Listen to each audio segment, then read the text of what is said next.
Vlog number 175. Today is Friday, October 17th, 2024. I am in Bangkok, Thailand, and I have this lamp, and I have this yoga mat, and I have all of my travel gear, which is one luggage and a backpack. And this is the hotel room I just checked in. There's my luggage, and there's my backpack with all my stuff. And my backpack is 10 kilograms of VR headset,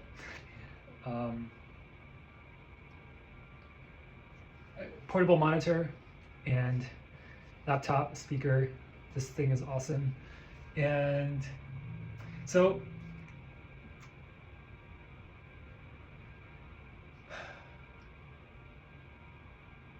it's 11:45. I think people may be sleeping next door. Probably will not be that loud. Maybe I will bring this closer. And so the purpose of this vlog is to be a open journal and a document of what is top of mind. So this is looking pretty scary. Is it looking scary? It just makes me think of that Steve Jobs photo where he just moved into his new house and he had no furniture. And actually, it wasn't just he just moved in, but he actually lived there for a while with no furniture because, in his own words, he couldn't find the right perfect furniture.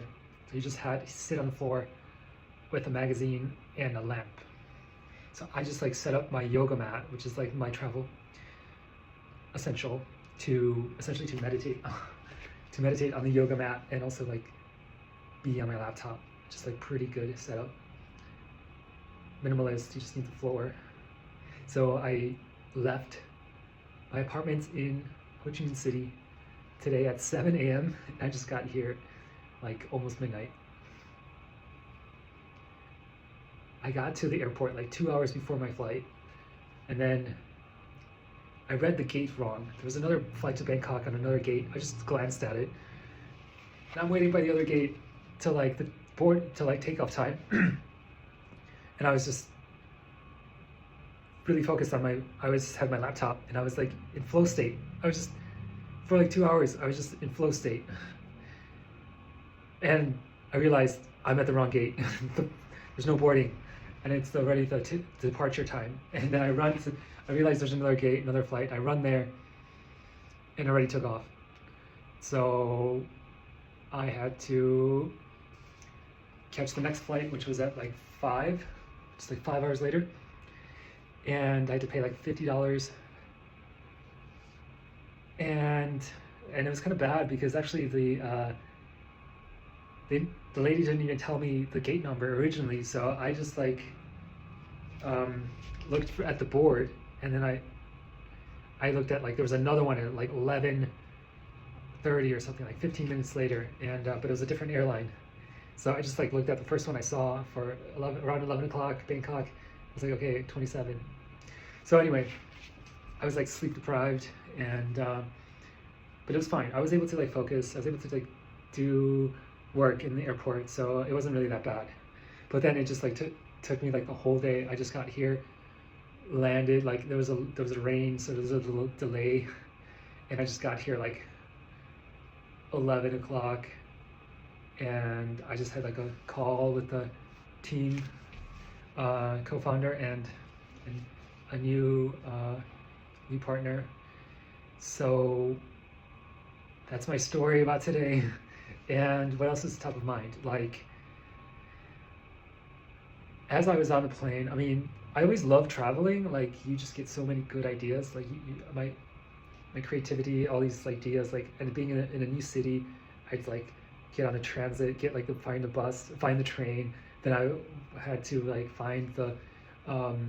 book the taxi to get to the airport, or to get to the hotel, or to look at what are the bus options, and all these things, all these encounters are super interesting. It's definitely an adventure, but it definitely gets your creativity flowing. And I've been there's so many good ideas.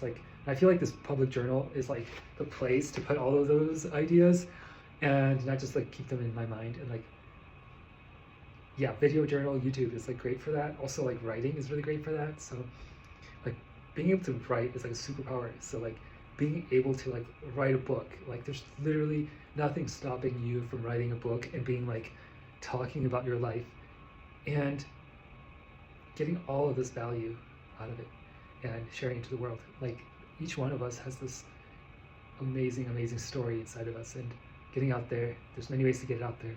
It's through writing, blogging, video, some art.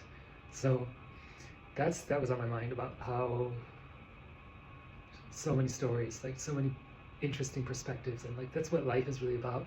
It's like getting these stories out and like believing in them, believing in yourself, how like your experience is so valuable, beautiful, interesting, fascinating. And so that's my message to the world, is like believe in yourself.